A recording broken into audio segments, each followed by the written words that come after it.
I'm going to call upon Asmara Maturio to please come here and let's initiate this journey of Seerat-un-Nabi course. I will start by taking the name of the Rasul. Some of very profound ayah that Allah subhanahu wa ta'ala descended upon the Prophet sallallahu alaihi wasallam. So one of the biggest things that will come to my mind, understanding that Allah subhanahu wa ta'ala himself praises the Rasul sallallahu alaihi wasallam. Allah खुद तारीफ करता है. Allah कहते हैं कि आप मेरे महबूब हैं. इन्ना अल्लाह व मलाइकतहु युसल्लूना अला नबी या अय्युहल्लज़ीना आमनू सल्लु अलैहि वसल्लिमू Taslima. This is Quran. Right? Another verse that is very close to me. وَمَا أَرْسَلْنَاكَ إِلَّا رَحْمَةً لِلْعَالَمِينَ. So, Huzur sallallahu alaihi wasallam.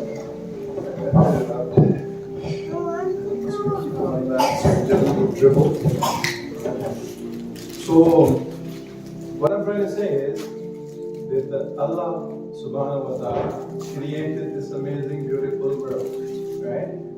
And then He created us. There is a reason why He created us. Yeah. Okay, that's that. Thank you. So there is a reason why He created us. Like most of you would have heard this in a lot of taqreer, in a lot of different speeches from a lot of different ulama karam, that Allah created us to worship Him. Right? But He already had malaika. Why did He need us? Can we pray Him better than the malaika? Like, I mean, let's say Jibrail, let's say Israfil, let's say Mikael, all those amazing angels that He already had created before us. And what is their purpose? Well, so their purpose is to praise Allah. वो अल्लाह की तारीफ करने के लिए अल्लाह ने बनाया हुआ है, उनका और कोई reason नहीं है. They have no willpower of their own. So what they do is, whatever Allah tells them to do, they just continue doing that. Right? So Allah did not need to create another creation that was similar to them, and it was created only to worship Him. Right? So Malaik was the first creation, and then uske baad he went and then He created jinn. Right? So jinn came through a different type of energy, right? And then unke andar there was this, chaos among them, and then they started, doing different things. Acha, uske baad we went in and Allah Ta'ala brings all of them together and say, hey, listen, what I'm going to do is I'm going to create a human. Isn't that jinn and malaika are already established creations at that point. And then what does Allah do? Allah tells them, hey, listen, I'm going to create another creation that's very close to me, and they're going to be my Khalifa. So they're going to be, my life, they're going to be the people who's going to have some of the characteristics that you don't have. Right? So they're going to be different. So what does He do is, He tells them there is this human coming, and now suddenly these malaika and these jinn are like having arguments. They're talking to each other. And what they're saying is like, Ye Allah kya kar raha hai? Ye Allah Ta'ala jinn bana diye, malaika bana diye hai. Abhi you're going to try and create human, and they're going to create chaos in the world. How do malaika know that the human, when they were born, are going to be creating chaos on the planet? Like humans did not exist, right? So they must have seen something that we didn't know. Right? So they heard these conversations between themselves. So I'm going to try and take you into a different realm, right? So like Ali Bhai said, I'm a very average human who's interested in business and a lot of other things. Along with that, Islam as well, right? So I've studied a lot of Islam. And what I'm trying to understand is, why is Allah creating us? What does He need from us that Malaika cannot do, right? And then, why He's shaping all of our minds the way He's shaping. He's wanting us to get up in the morning, go earn the living, right? Like He has so many treasures. He could have just given us the money that we needed. We didn't need to do work. Like didn't need to go find. We didn't need to go hunt. Right? He could have just given us everything. And then what would have happened? Like he says, I am the creator of everything. All I do is say kun, and wo ho jati, that thing happens. Right? So Adam is now created, and Allah is telling the Malaika and the Jinn that He's going to be superior to you because He's going to be Ashraful Makhlukat. You know how many creations are there in this world? Apart from human and the Jinn and the Malaika and the animals and everything else. Do you know? Take a guess. Kitne roughly creations hongi is dunya mein? How many type of different creations, especially split on this planet? Do you know? Take a guess.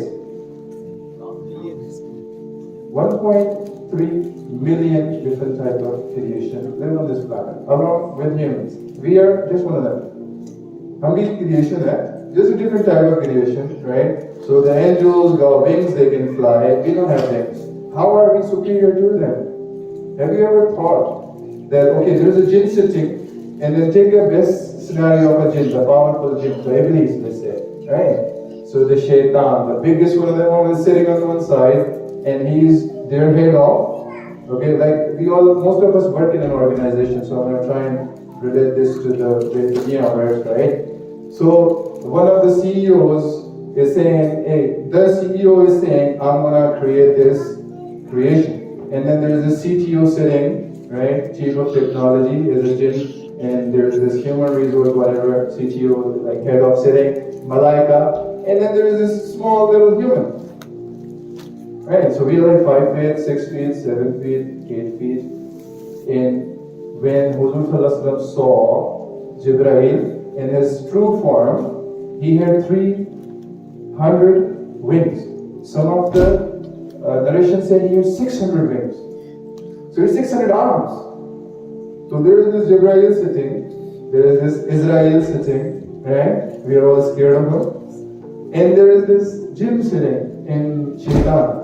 And there is this 6 feet tall insan sitting. And Allah is saying, well, He's going to lead you all because He's going to be my Khalifa. Do you think that insan sitting there, was that 5 feet, 6 feet, 7 feet insan? That was challenging the biggest of the creations? You know what was happening there? What did Allah give to us that He did not give to anyone else? Why did He, like, how are you superior? Why are you a Ashraful Makhlukat? Have you ever thought, like, what have Allah given you better that He has not given to anyone else? What makes you different? So, when Allah was creating the human and everything else, in jinn and all, they are having this amazing arguments, why is Allah creating this? During all of this, Allah creates one thing, one beautiful thing, another thing that He creates. And this thing is very beautiful, this is very shiny, this is very glittery, but it's very shy. And it just doesn't want to come out, because all the smart things are very shy. They just want to be in the back, They're not very loud. So Allah creates this beautiful thing. It's called aql, it's called wisdom. So Allah aql banata hai. सबके सामने आता है with among the malaika and the jinn and all the creations, and comes in and says, hey wisdom, come out, I've created this amazing beautiful thing, I want you to come out in front of everyone else. Aql just comes here, right, in front of you. And then Allah says to Aql, look at this beautiful thing, can you turn around so everybody can see you very well? Right, so Allah just brings Aql out in its original form. I don't know what that original form would be, right? Because He just put it in our heads here right now. But what would that original form be? I'm looking forward to go see that in the future, right? What would that original form of the human be as well? So when you go to Jannah, do you think we're going to be all of this? We're not going to be this. We're going to have our original bodies, the heavenly bodies. Because we were sent to this prison, right, to show Allah that we have not forgotten what He asked us, which was, Alastu bi Rabbikum. Do you know who's your creator? So there were a lot of questions happening. But I'm going to bring you back to the Aql, because I want you to use more of that, especially the young ones, right? So Allah brings this Aql in front of everyone and He says, this is a beautiful creation. Who wants it? And then everybody else is quiet, yet the insan being insan goes, Allah, can I take that? Allah, I want that. So Allah gives him that and says, if I want to reward somebody, I'm going to reward it because of you. If I want to take something from somebody, I'm going to take it because of you. So you are going to be the sole reason why I will give something to someone and I'll take something from someone.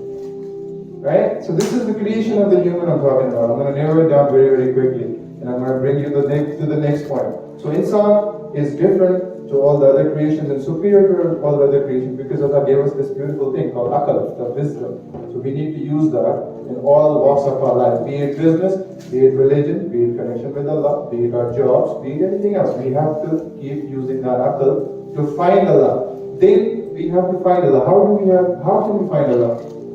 Right? So because He's everywhere, but I can't see Him. Right? So how do I find Him? So I have to feel Him. So I have to go through a medium to find Him. So when you go in and take a book, take an exam, we are in a college, we are in a university, I'm going to relate it back to the world, right?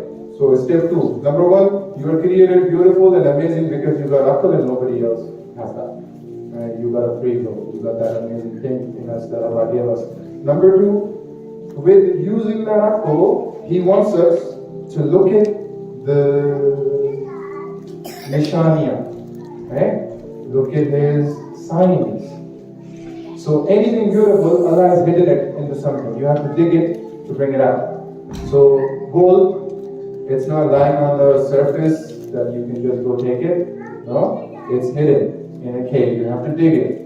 Right? When you dig it, you have to work hard for it. You find it, then it's valuable. Similarly, Allah gave us this aql, then He hid a lot of His things and His signs, different signs. In the Quran, He gave us that open book that He's going to take our exam from. So most of your students here, once in your life you would have done open book exam, right? Yeah, you've done open book exam? What do they do in the open book exam? They give you an open book and say you can read from that book and these are the questions I'm going to ask you and you have to give me the answers of those questions. This is what they do in open book, right? Allah has done the same thing. He's given you a book, it's in front of you, as the true book. He took upon Himself to say nobody will be able to change this book. I'm going to make sure nobody is able to do that. Then He gave you those directions. Now sometimes we are very, very not smart, right? So what do is we ask always, give us a practical demonstration of this task. How am I supposed to do this thing in my job? So they give us an internship period, right? So in the internship period, they teach us how to do this job. So Quran was revealed upon Muhammad sallallahu alaihi wasallam. He was the role model. He was the one who were to show us exactly how we need to follow Quran to find Allah. So there is an open book. There is a personality who we can see, who we can reflect upon. Their life of the Prophet is so amazingly preserved that we can read it today and we can know exactly who he was, like what he was doing, what he did when he was young, what he did when he was, not happy, when people taunted him, what did he do, when he was in trouble, what did he do. So anyway, bringing you back to the analogy. So we are going for an interview. We are going for an examination, and that examination is based on this open book, and you got this personality who has lived his life to show you how we need to live our life. Then Allah Ta'ala says in the Quran, it says one day, that I created this universe in 6 days. Right? Allah says twice, in 2 places in the Quran, I created this universe in 6 days. But my one day is like 1,000 years. Right? Because Allah is beyond space and time. So anybody who knows physics would know space and time is a 3rd dimension, 4th dimension, applies only to humans. Allah is superior than space and time. Right? Time, the way we see it, does not apply to Allah. So that's why He gives us 2 narrations. He gives 2 verses in Quran. Surah Sajda, Surah Hajj. He says, your 1 year, my one day, is equal to your 1,000 years. And then the day of judgment is going to be equal to 50,000 years of human life, human terms, years. So imagine that Allah has one day that's equal to 1,000 years. How long is your life? 60 years? 80 years? 100 years? Right, maximum, this is what we live for, right? 20 years, we don't know, we don't have a clue, we're learning, we're in schools. After 40, 50, 35, 40, we start to understand things. Anyways, if we live these 80 years, compare that to that Allah's day of 1,000 years, our life on this planet is hardly 2.5 minutes.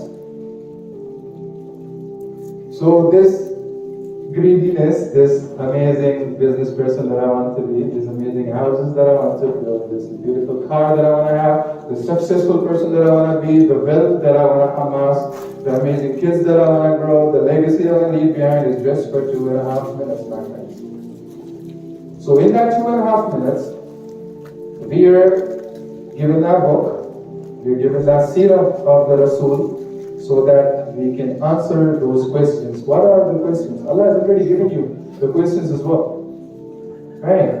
The first couple of questions, Munkar Nakir asks you, who is your Rabb, who is your Rasul, who is your religion. Then a couple of questions down the line, Allah asks you, and He says, I gave you youthfulness, what did you do with that? I gave you money, how did you earn it, how did you spend it? Those kind of amazing things. Those are questions that we have been told in Quran, in Seerah, what Allah is going to ask, right? Then He gave us a book, then He gave us the life of the Rasul. Very, very easy.